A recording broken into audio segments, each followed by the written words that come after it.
gacchami dhammam saranam gacchami sangham saranam gacchami buddham saranam gacchami අනාගතයේ මේ ලෝකවල පහළවන්නා වූ සියලු බුදුන් බුද්ධත්වයට අරගෙන මේ ආගමික බුද්ධ භූමියේ තුල මෙවැනි පින්කමක් සිදු කර ගැනීමේ ඒ ප්‍රධාන දායකත්වය කරගෙන කටයුතු කරන්නට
ගිලෙම් ඔබේ ගුණමෝදේ විනිම් ඔබේ දම්සාදේ වනිම් වනිම් ඔබ පාදේ තිලොවග බුදු සමිනේ තිලොවග බුදු සමිනේ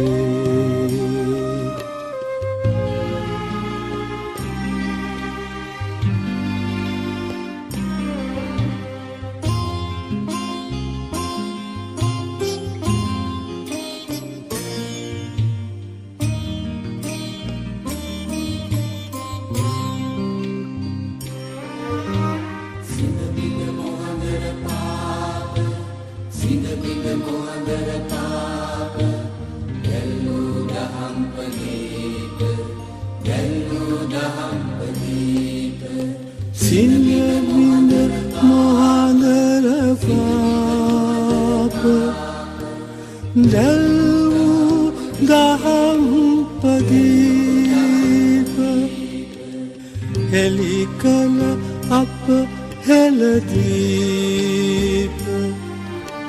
තිලොවග බුදු සමිගේ තිලොවග බුදු සමිගේ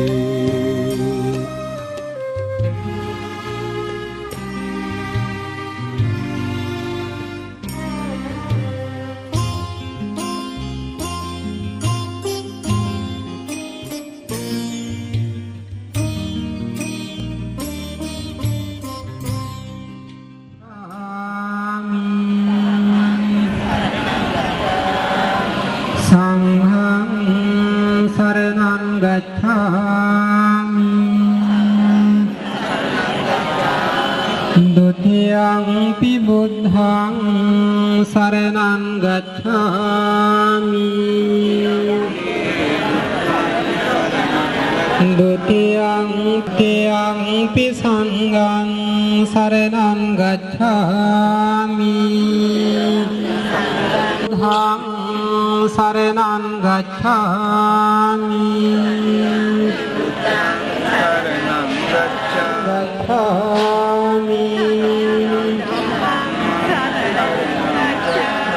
දහසයි ඊගාතාව තුල තිබේ.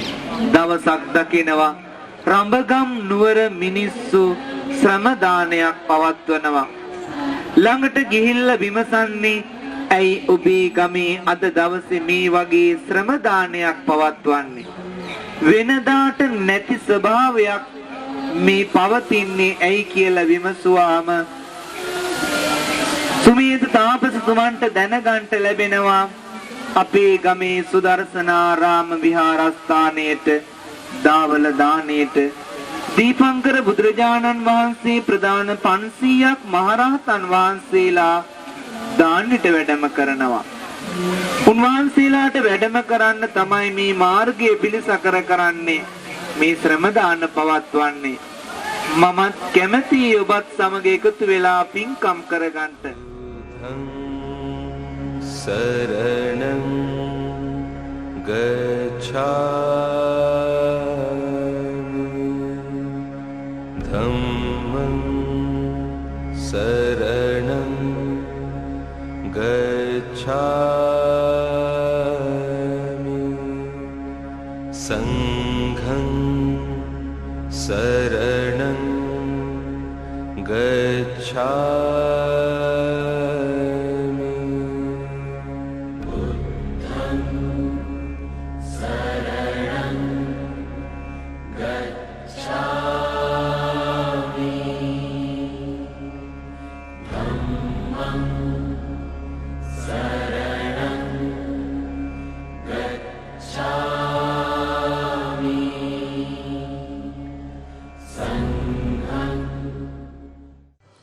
මහේශාක්‍ය වන්දනා රන්නකුරින් යළි ලියවෙන ශ්‍රී ලාංකීය වන්දනාචාරිකා ඉතිහාසයේ ස්වර්ණමය අනාගතය.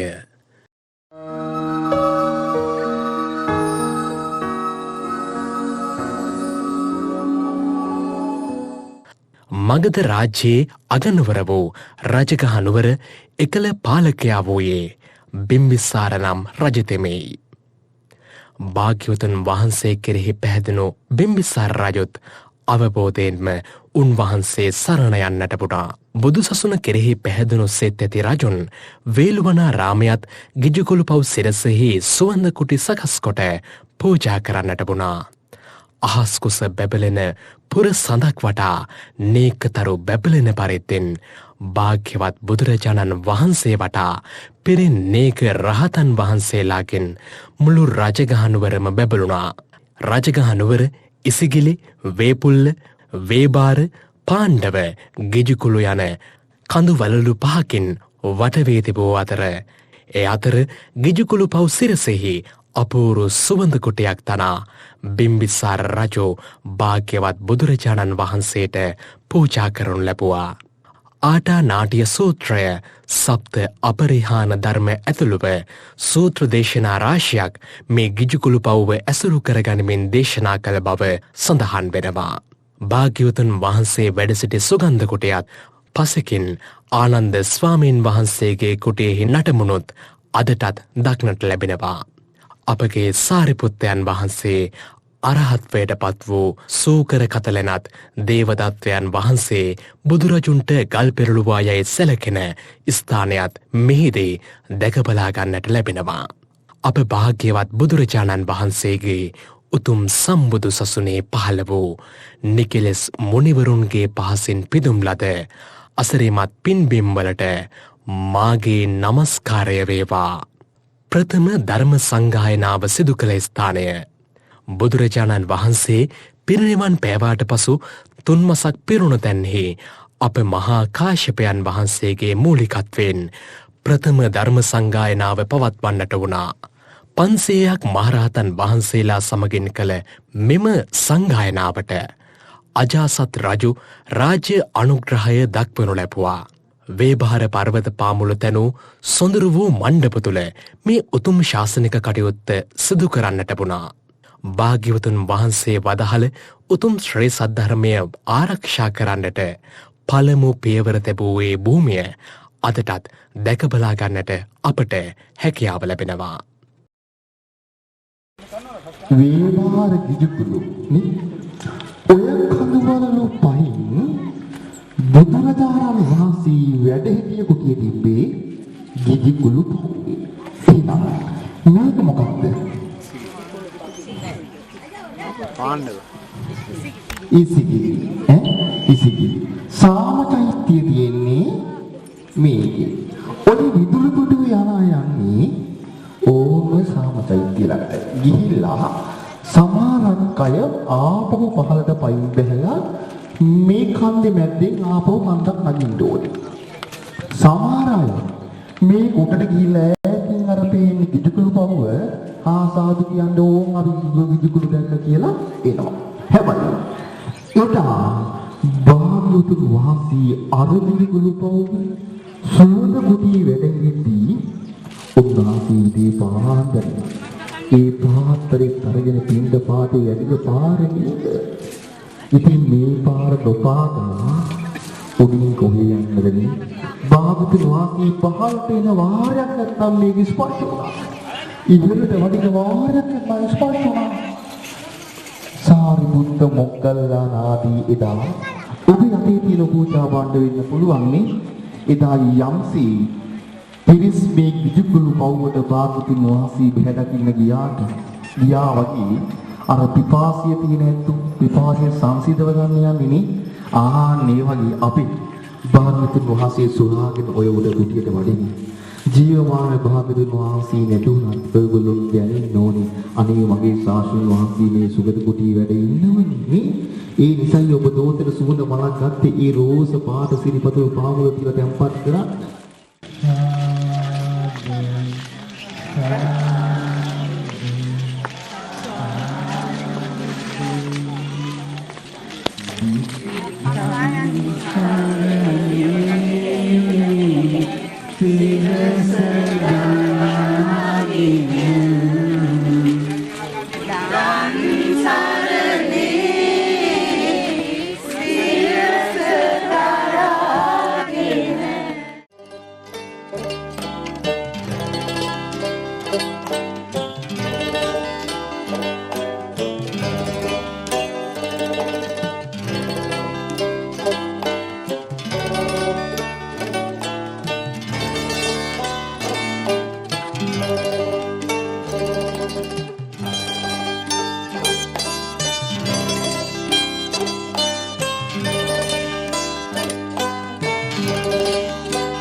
විගහට ගිහිල්ලා ආන්න රෙදි කඩේම පස්සකින් හොඳට පිටදන් ඒකත් අරගෙන අර වෙලෙන්ද ළඟට ගියා. වෙලෙන්ද ළඟට ගිහිල්ලා කියනවා අනේ කොළුවෝ මේ තියනවා ගෙදර හරන පාත්‍රයක්. මේන්න මේක අරගෙන මෙන්න මේ දරුවට වලල්ලා දීපන්. ආතති ගලෙත්තිම දනුන පාරට හොඳින් විමසලා ගලුව මොනවද මේ පාත්‍රයේ තලිය කියලා. ආන සූරත්ටි තීරුණා මේක නම් සීමසේ එකක් නෙමේ ඝන රත්තරන්ෙන් කරපු එකක්. මේකගේ මසුරුකම කොතරම්ද කියන්නේ අරකට වලල්ලක්වත් නොදී ගන්න හිතාගෙන අර පාතරේ ඈතට විසිකලා. මේකට දෙන්න වලලු මගේ ළඟ නෑ කිව්වා. අර චූටි දුවේ අත්තම්මගේ ඉල්ලලා ඇස්වලින් කඳුළු රූටා වැටෙනවා.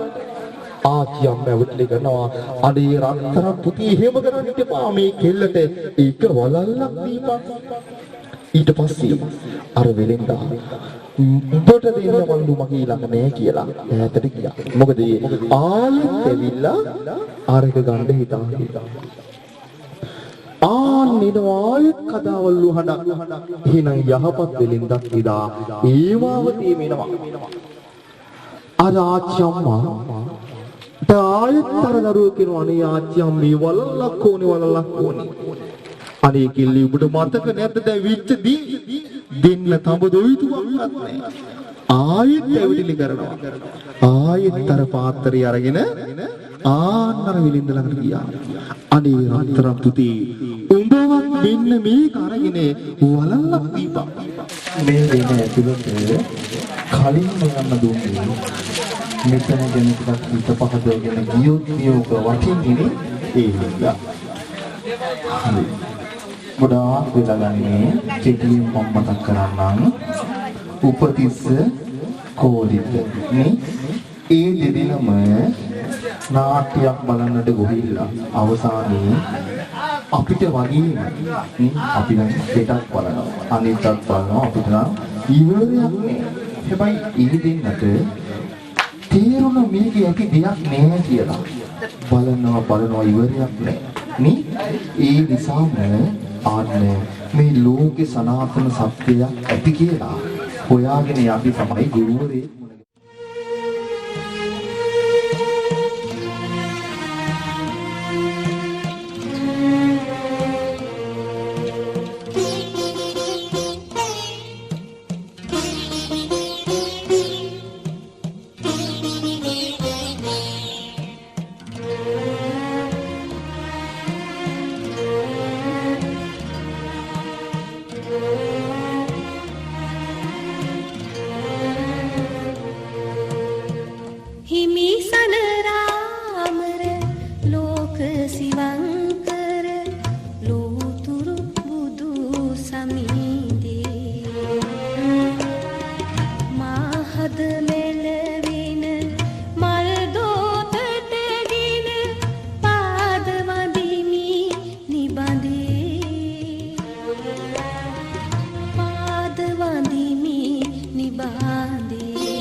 වාසය කරේ.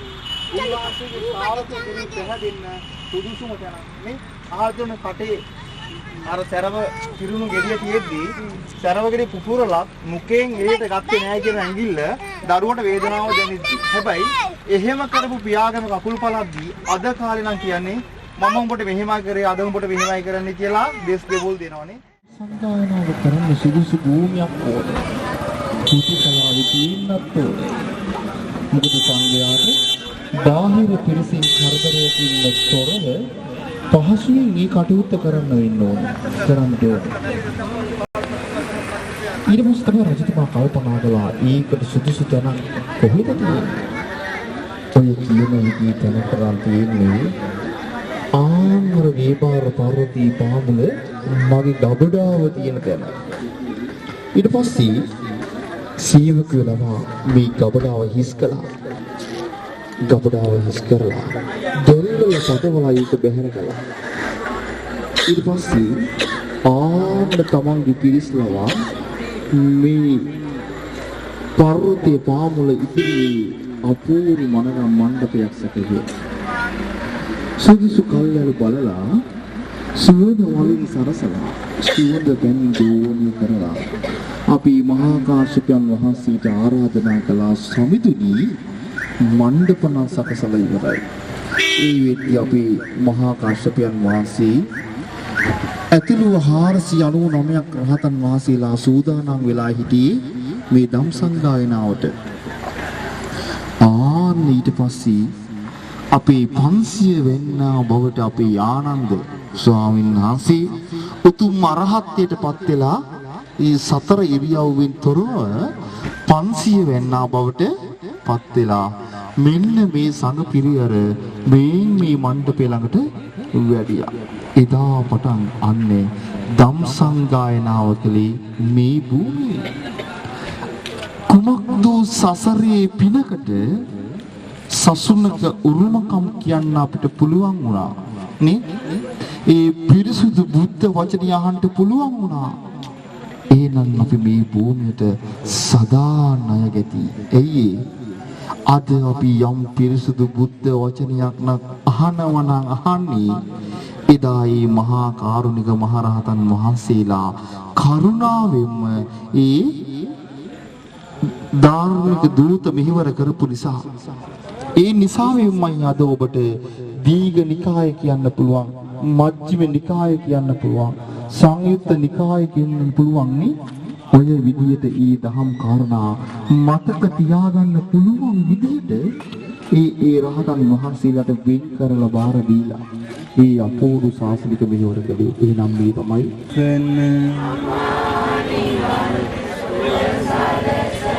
පැහැදිලි ලෙස පිරිසිදු ලෙස විසුසේක සිරි සදහම්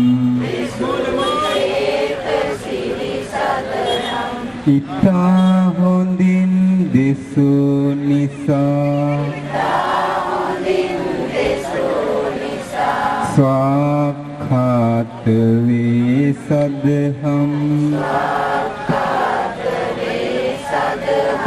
සාදු සාදු මම නමදිමි ඒ සම්බුදු සිරි සදහම් ඒ සම්බුදු දහම් අසා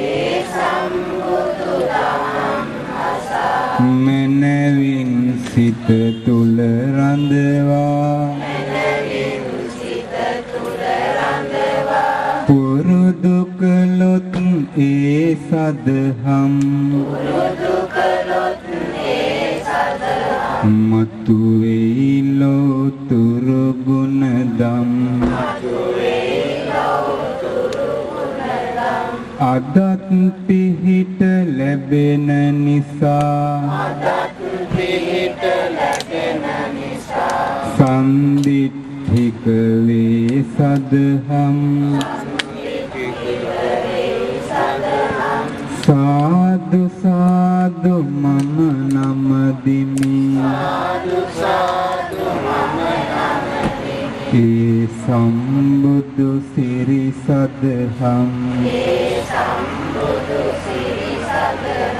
ඉස්සර වාගේම දැනුත් දැන් වාගේම හෙට දවසෙත් හැමදාකම හැම තැනකම දකින්ට පුළුවනි සදහම් කාලයකට අයිති නොමැති අකාලිකයි ඒ සදහම් සාදු සාදු මම නමදිමි ඒ සම්බුදු සිරි සදහම් වලාකුලින් තොරව දිලෙන හිරු සඳු විලසින් බබලන ඒ සදහම් නැනවතුනට පුළුවනි විමසා බලන්ට රහස් බණක් නැත්තේමය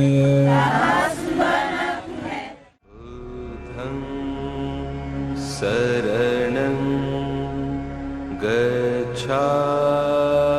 ගච්ඡාමි ධම්මං සරණං ගච්ඡාමි සංඝං සරණං ගච්ඡාමි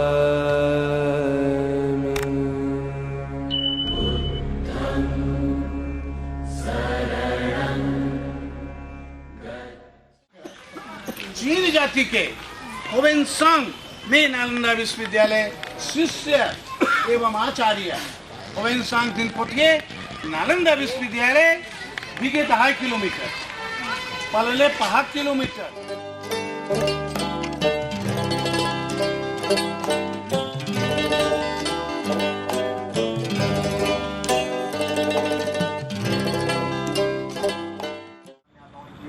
නිරන්තරයෙන් යන්න හැදුණු කොහොම හරි මග ඇරුව මෑණිය මග ඇරුණා පස්සේ කොහොම හරි යන්න සිද්ධ වුණා. ඔන්න ඔය යද්දී මහා නපිය පාර්ශවයේ බලන්න. ඔය යද්දී රාජකුමාරෝ කතිකා කරගත්තා වෙනසක් පෙන්වන්න හොඳ නැහැ. වෙනසක් පෙන්නුවොත් ලොකු අර්බුදයක් ඇති වෙන්න පුළුවන්. ඒ හින්දා අපි එක මේසේ ඉඳගෙන එකට කෑම කමු. ඒ වෙනසක් පෙන්වන්න එපා.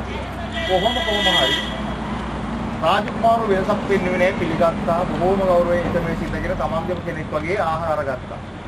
අවසානයේ ආන්න සතුටෙන් ඉසිර ගියා. හැබැයි මගදී තමන්ගේ මගුල් කඩුව මතක වෙලා ගියා කියනවනේ. ආය අර ඉසේ වටේ ඉන්න පිරිස උසිගන්නවා. අන්න ඒකමන තමයි ආයෙත් යානා සකස ගත්තා. ගල්පන්සිරි යනවා මේ යුද්ධ කරන්න ශාක්‍ය විනාශ කරන්න. ඔය යන අතරේ භාගතුන් වහන්සේ දෙවනි වතාව තමයි එන්දි පාතිහාර පාන්නේ. විශාල කළුගල් තලාව මේ ප්‍රදේශයේ. ඒ කළුගල් තලාව උඩ යද්දී අර එකතන මඩක එරෙනවා වගේ ගැල් එරෙන්න එරදියක් සැලසුවා. එහෙනම් අර ගැල් වලට එතනින් ඉදිරියට යන්න බැරි වුණා. දැනගත්තා ශ්‍රමණ බවත් ගෞතමයන් වහන්සේගේ වැඩක් තමයි මේක. එහෙනම් මේ ගමන යන්නේ නෑ. ඊට පස්සේ ආපහුම රෝගෙන ඊට පස්සේ එහෙනම් තුන්වෙනි වතාව ගිහිල්ලා විනාශ කළා. ඒ එන්නෙන ගමනේදී තමයි එහෙනම් අහලා තියෙන ගංගානම් ගම් යූරේ පැලක් අටෝගේ මේ කූඩාරම් අටෝගෙන ඉඳලා ඉවුරට එපිටින් කූඩාරම් අටෝගෙන ඉඳලා පොළවෙන් රාත්‍රී විස භූමි මතුවෙලා තියෙනවා. ඒ නිසා ඒගොල්ලෝ සියල්ලෝම ගම් ඉවුරට ඇවිල්ලා තියෙනවා. ඊට පස්සේ විශාල ජල පහරක් වැඩි වෙලා අර විදුඩ කුමාරයා ඇතුළු පිරිස සියල්ලෝම මහා සාගරයට ගලාගෙන ගියා කියලා. එහෙනම් මෙතන තමයි ප්‍රධානම කාරණාව අර දෙවනි වතාවට ශාක්‍යයන් නසන්ට යද්දී භාගතුන් වහන්සේ එරුදි පාතිහාර පාපු තැනක්. එහෙනම් අපි විජ්ජාචරණ සම්පන්නයි කියලා වන්දනා කළාට සියසින් දැකලා තිබෙන්නේ උන්වහන්සේගේ එරුදි පාති අදටත් ඒ රෝද පාරවල් ඒ විදියටම තියෙනවා. එහෙනම් හිත පහදවා ගන්න භාගතු වාසී ඒ බුදු ගුණයක් නේ. ආන් ඒ නිසා හොඳට හිත පහදවා ගන්න ඕනේ. මහේශාක්‍ය වන්දනා රන්නකුරින් යලි ලියවෙන ශ්‍රී ලාංකීය වන්දනාචාරිකා ඉතිහාසයේ ස්වර්ණමය අනාගතය.